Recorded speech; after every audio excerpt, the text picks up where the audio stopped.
Good evening, all. Another episode of DPR, Deeper News in the evening. The best time for news. Yeah. Yay, news. Woo. Oh, hope you've all had a good day. For those that are frequent, you know what's going on. For those that aren't, ask the people that are frequent what the hell was going on. Let's jump straight into it, shall we? So we've had a car that has ploughed into a crowd in France as driver shouts Allahu Akbar and leaves at least 10 people injured. So France, it would appear, they're getting their Christmas celebrations in early because we all know that this is coming for Britain too. That's why we've installed diversity barriers to prevent things like this. Even though these crafty little devils, these monsters, seem to get around them somehow. I've seen quite a few pictures online as well of different markets and events that are going on lately. Not Christmas markets, not Christmas events, but just general kind of events. Maybe they were Halloween events or something. But I've seen quite a lot of them now that have armed police at them. Growing up, I don't think I ever saw an armed police person, ever. And now it's the normal. I expect I think we in Lincolnshire are having a Christmas market this year. It was cancelled, I believe, the last couple of years or the last few years, but I think we are having one this year. So I expect we'll have a few armed police there, and when we do, you can be damn sure I'm going to report on it. Because again, it's something we've just never needed before. And now it just seems to be the norm, and everyone's sort of going along with it and just saying, all right, yeah. No, I don't understand this country. Just no one seems to care. And just put your tools down, stop working, and just say you're not doing anything until all this crap gets sorted out. And believe me, the politicians would cry, they would weep, and that they would be so fast at fixing everything. When you take away your labour, which is basically all they have to make money, when you take away your taxes, they have to act. There would be no questions about whether to or whether not to. It would be, we have to act. So yeah, I mean, if I could kind of inspire anyone in this country, that would be the one thing I'd probably have them do, is just stop working as a nation.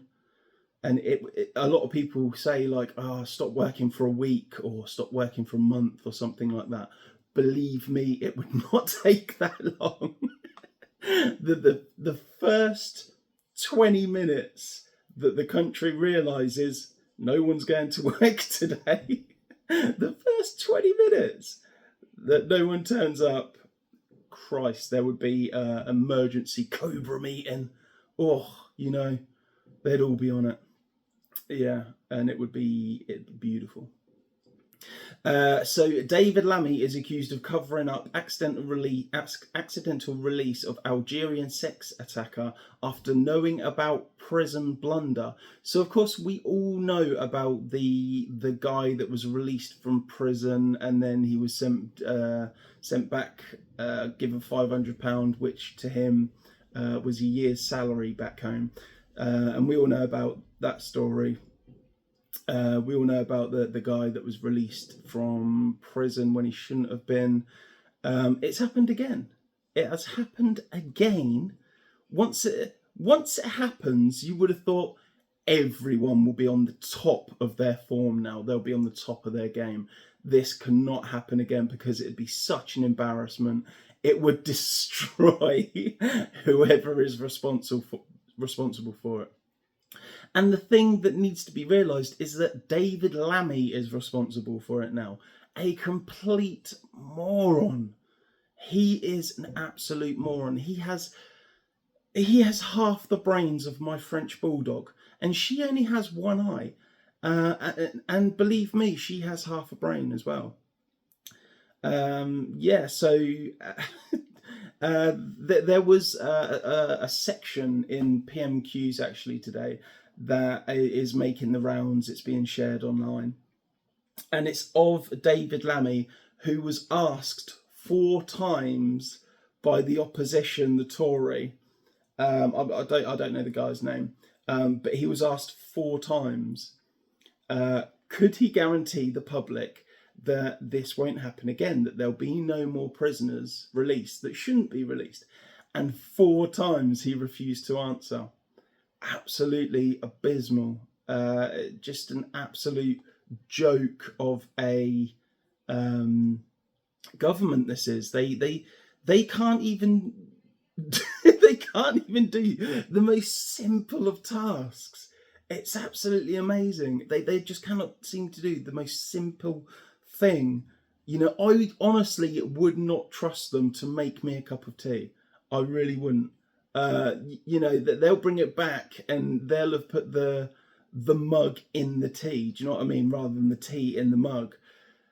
Just they'd come out with some absolutely ridiculous thing like that, and you question, how have you managed to do that? How are you that thick? But they managed to do it. It's quite remarkable. It really is.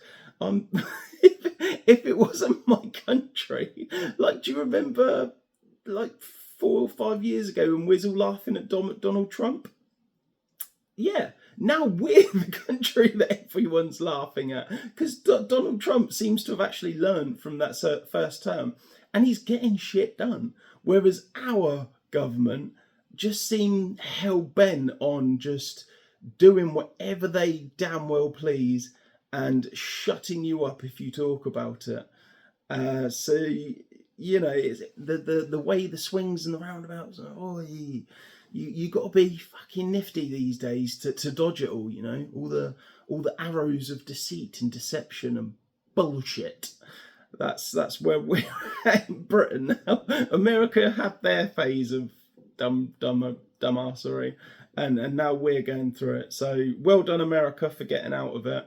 My God, I really don't know if we will, because there are so many lefties in this country, and all I hear is tax the rich, and they don't seem to understand that the rich, who already pay, some of them, I think it's over £120,000 or something, they pay 60% tax. Imagine that, 60% of your wages gone. So yeah, they'll just go. Again, I've spoken to several people online. In fact, it's more than that actually. Now it's got to be in the 10s and 20s of people online that are shutting down their business and either reopening it abroad, or just taking their money and bailing, basically. Just saying, okay, well, I've made enough to sort of live out the rest of my life. So that's what I'll do. I'll move to another country, or foreign country, whatever you want to word it as, and live out the rest of my life elsewhere. Why would I stay in Britain when I'm wealthy enough to leave? God knows. Here we go. New footage emerges of 13-year-old boy beaten unconscious at Swindon school. Now, the reason that this story piqued my interest was because this is a white boy that is beaten up by God knows how many are there, like 30, 40, 50 even, maybe. Predominantly black youths, and no one cares. You know, no lefties have jumped on it. If it had been the other way around, if it had been like, there was a video that went around a little while back of a black kid that was hit a few times by a couple, just 2 white guys, and that well, it didn't explode, but it went kind of viral, because everyone was saying, "Oh, look, the poor black guy." Everyone, all the whiteys are sort of picking on him and that. And yeah, again, everyone was just condemning these white boys for hitting this black guy. And it turned out that the black guy that got attacked was threatening to rape one of their sisters. But this one, a 13-year-old white boy, no one cares. It just doesn't matter. You're white. That's it. You're white. You're male. Fuck yeah. His mother has said that she's furious and heartbroken, that justice is being denied. I automatically jumped to and assumed that the police have said no further action. They're not going to do anything about it because, well, you know why, they're fucking useless. Yeah, so the video was shot and shared on Snapchat. The victim was left unconscious and then hospitalized. And yeah, as I just said, look, yeah, I've read down a little bit and it says police still refuse to take any further action. So they've issued a no further action, even though there's video of it online and everything of the attack. You can see him get kicked in the face, punched. It's just disgusting. But yeah, it's one of those things. If you are white and a male in Britain, no one really cares about you until the shit hits the fan. And then everyone starts saying, why didn't you step in to protect that woman? Why didn't you step in to protect whoever? And you think to yourself, why the hell should I? You demonise me at every opportunity you can because I'm white. You've replaced me on television. You know, you put out jobs specifically for black people and Asian people and everyone else, and you literally saying them white people need not apply. So why, remind me, come on, feed me information. Why the hell would I protect anyone? Ask yourself that. Okay. So the Algerian that was released from prison early, going back to that, I do apologise for that, by the way. I've sent these to myself throughout the day as the news has come in. And obviously, as that story has developed, the news has come in at different points. And in between those, I've sent different stories to myself. So I may jump back into that Algerian thing again. I do apologise for that. But, you know, it is what it is. So the Algerian sex criminal was here illegally from 2020, was found guilty of indecent exposure in 2024, given 18-month community order and put on sex offender register for 5 years. Now, correct me if I'm wrong, but didn't it used to be that if you get put on a sex offenders register, you're on that for life? As far as I knew, once you're on it, you don't get back off it. Once you're convicted of it, you don't get back off it. But apparently not. So there you go. Another case of just what the fuck, and then you just apparently move on with your life because. Yeah. So accidentally released migrant sex offender. His name is Brahim Kadur Sharif. Yeah, that's just in development to say he was a sex offender, but I've already sort of disclosed that to you anyway. So he was a sex offender, overstayed his welcome, released from prison by mistake. Yeah. So again, it's just another case of a wrong 'un, isn't it? Just another wrong 'un that's come to this country, done a load of nasty shit, done like 18 months in prison, and then same as last time, the government will probably say to him, if you get on the plane and go, we'll give you a year's wages for your home country. So, you know, it's like a holiday. You know, come to Britain, you know, commit a load of crime, do a really short stint in prison, and then you'll get a year's salary when you go home. That's great, isn't it? Oh, I wish other countries would do that. Jesus, I'd be the first one there. Just go over there, just rob somewhere, stash the money, go to prison, come out, go and get that money. Then they offer you a year's salary. Yeah, all right. Come back rich man. There has been an inmate's death at a high security prison, and it sparked a probe just weeks after Ian Watkins' murder investigation launched. Now, the Lost Prophets singer, Ian Watkins, I assume we all know that he died in prison like a month ago, maybe 2 months ago. And basically it's happened again. There's been another sort of body. The prison guards have gone into a cell in the morning and, this morning, and found that a guy has died in his sleep or died in his cell. Now, do I believe that a guy of, how old was he? Let's have a look. He was serving a 29-year sentence for child sex offences, and he was 48 years old. Now, do I believe that a 48-year-old has just randomly died?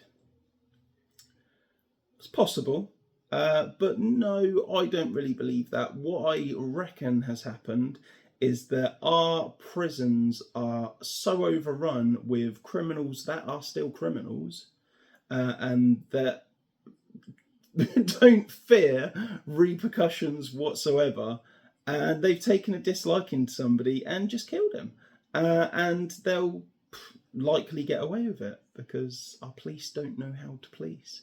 I mean, they've got crime going on within the prisons that that people are being put into, having committed a crime, and then they're continuing to commit crime in the prisons. So yeah, that's you can't make this up, can you? So we've got residents of Harrietsham in Kent could miss out on festive decorations after reform-run county council has warned them, if you don't take the flags down, the Union flags from the Raise the Flags movement, if you don't take those flags down, you're not getting Christmas lights. Now then. Oh, hey, behave yourselves. Fine, fuck you. I'd rather have the Union Jack up than some shitty fucking lights anyway. And do you know what? It's quite funny if the Raise the Flags just started their own Raise the Lights and just put their own lights up. I mean, why not? The council then do a shit job anyway. We're better off doing it ourselves and doing a decent job of it. So, again, fuck them. Who cares? Yeah, threaten all you want. That seems to be the government and council's go-to response for anything now, is threaten. And it's working out really well, isn't it? Yeah, it fucking is, isn't it? Right, so we've got an energy supplier that has gone bust in the UK, leaving 23,000 customers in limbo. So let me just dig into this a little deeper quickly. Tomato Energy. Anyone, if you are on Tomato Energy, personally, I've never heard of this energy company. But if you want energy, Tomato Energy company, and your power's been out all day or anything like that there, and you're waiting for it to come back on, it's not going to. You've got to now sign up to another provider so that they can charge you instead. So absolutely brilliant. So I've got a confirmation here again that David Lammy did know about the guy that was released from prison. He knew about these before he went to PMQs today. And again, he was confronted by the opposition and asked 4 times. 4 times, man, he was confronted and asked about this. And 4 times he just refused to answer, blaming the Tories and things like that. I mean, at what point can you stop blaming the Tories? Because you've been in you've been in power, coming on like, I don't know, what is it? It's got to be a year and 3-4 months now. So you're best part of a year and a half. And we don't expect you to fix everything, but basic functionings of a country that were functioning before, as far as I know, don't seem to be functioning at all. In fact, nothing seems to be functioning in Britain. It's laugh or cry, and I'm certainly laughing about it.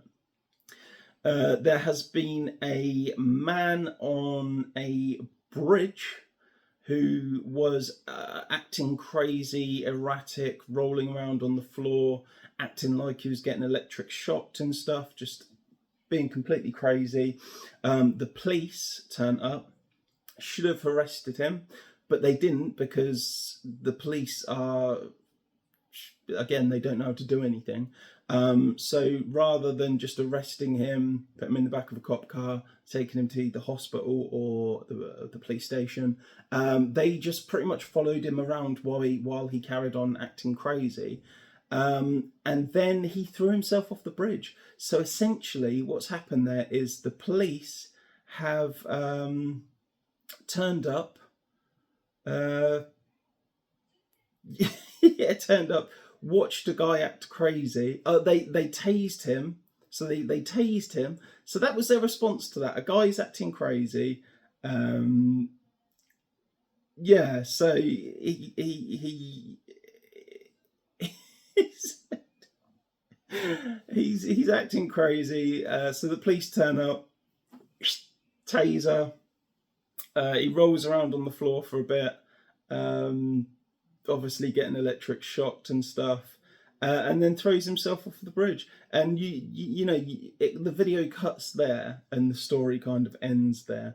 But you just know that those 2 police officers that attended the scene, that they stood there after he'd thrown himself off the bridge and thought, oh yeah, I never thought of that. He might, because he was acting a bit weird. He wasn't really in his right frame of mind. So jumping off a bridge, yeah, well, I didn't think that he would do that. But now he has done it. It does make sense that he would do that. We probably should have just arrested him. But they didn't. They're useless. Absolutely useless.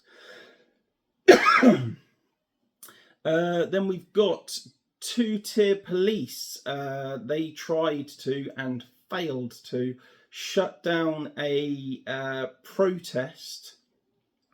And there was a protester talking about grooming gangs. So this was a protest against the grooming gangs, which is an absolutely moral and deserved protest. That I don't think there's any stronger cause to protest in Britain now than the grooming gangs. And the police turned up and said, no, we're shutting this all down. We're no one can speak now, no one can talk. Silence you, or face the truncheon and the baton, basically. And as far as I know, because they had no grounds to arrest anyone, no Section 14 was put in place, no Section 60AA was put in place, so they actually had no grounds to arrest everyone there, or anyone there, and so they couldn't. The people just carried on. I'm sure they would have taken their time to get a Section 14 or a Section 12AA, but I'd imagine by then the people had either sort of ended their protest anyway, or the speakers and everything had finished anyway, and then they were marching. Or perhaps no, sorry, because it's not a march, it's a protest. Well, I mean, words are used pretty freely these days, aren't they? So protester can also mean a march, protester at a march, as well as a protester static protesting. Yeah, just to clarify that. So it doesn't actually say, because obviously this isn't mainstream media news. No mainstream media would report on this to say, hey, look, our police officers are twats, aren't they? So this has to come from other sources.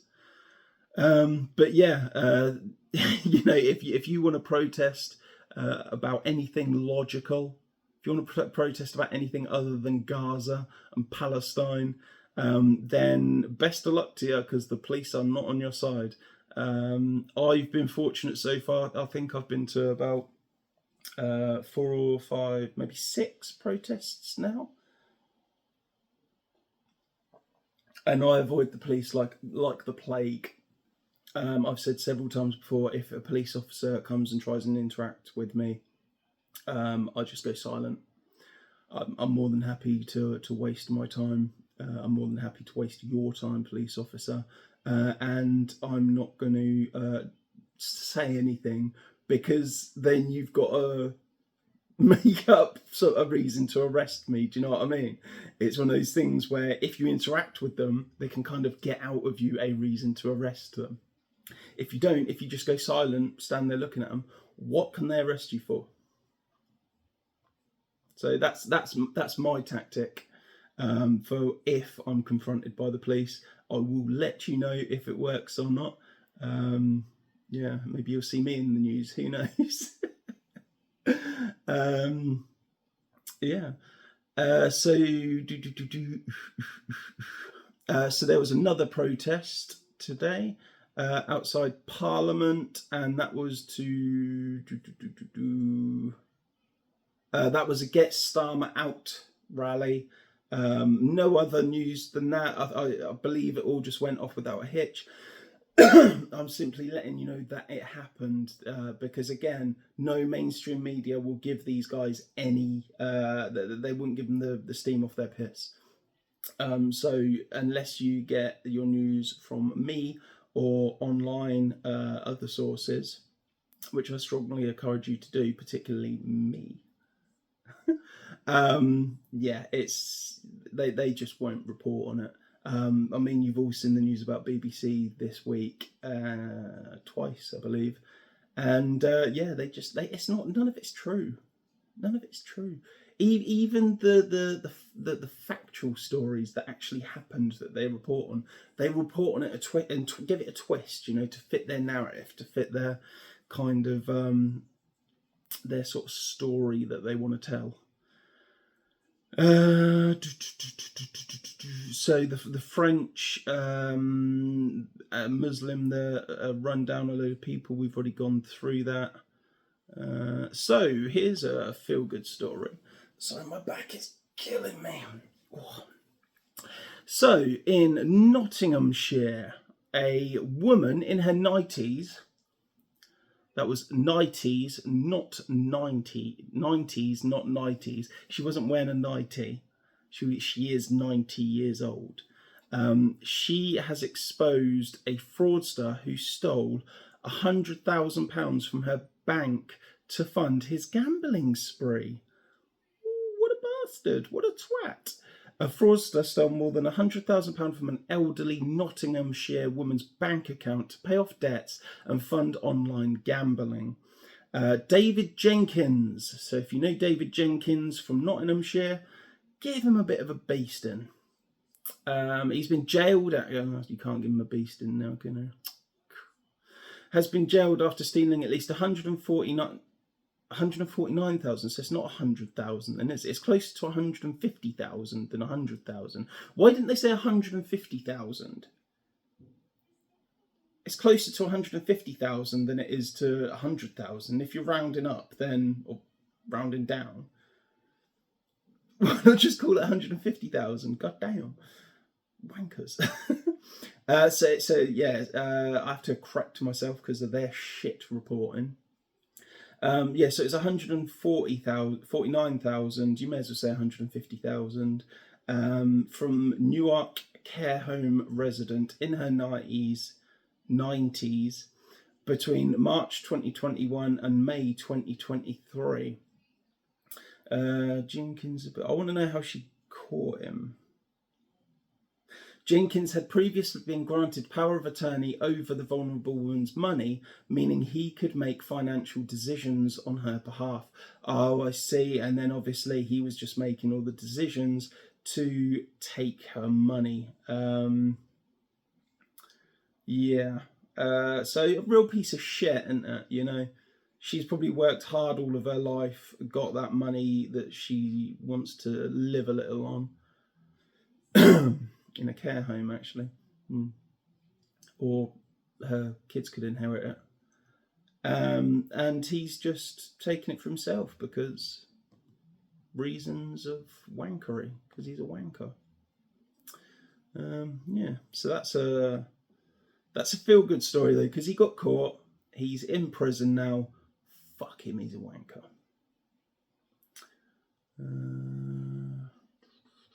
What else have we got?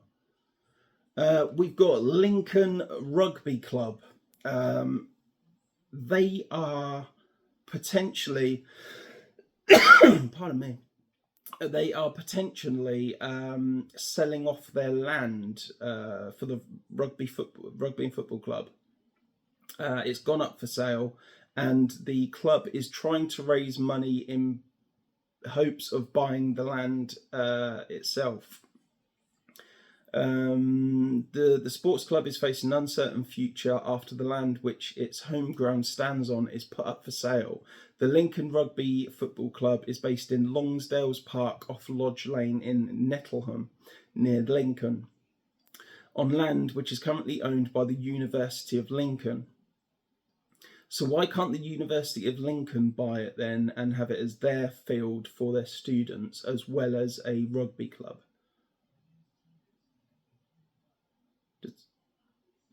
Does that not make sense? No? Okay, so it's a 33-acre plot of land where the club is based up for sale. Again, it's just one of those stupid fucking British situations, isn't it? You know, football stadium land is going to be sold off.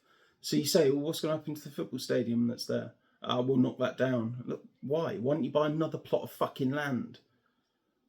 We want that one. It was really nice. Fuck off.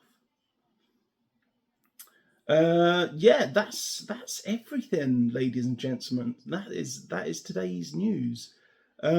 Just a whole load of fuckery, isn't it? I think the main thing to take away from this is that everyone's a cunt for stealing 90-year-olds' money. And David Lammy truly is a despicable human being for basically just being David Lammy. He's just a soulless little cretin, isn't he? Well, he's not little, actually, either. He's a big fat Mahusif cunt, isn't he? Yeah, he ate like £2,700 worth of food in a day, I believe it was, on one of his well, they don't call it a holiday, don't they? It's their own business, but it was a holiday. And yeah, he spent £2,700 worth a day on food. Imagine that. Imagine how much food you'd have to eat. £2,700 worth. Wow. Yeah, so that's the news today. I hope you've enjoyed joining me to talk about this news and, you know, really get into the nitty gritty of it and share our points of view on it. I hope you enjoy my point of view on it. And I shall see you again tomorrow. So try to behave tonight. If you can't behave, then just try not to get caught for whatever it is that you're doing, and try not to get arrested because the police are just wankers, basically, at the end of the day. Cheers for watching. Bye.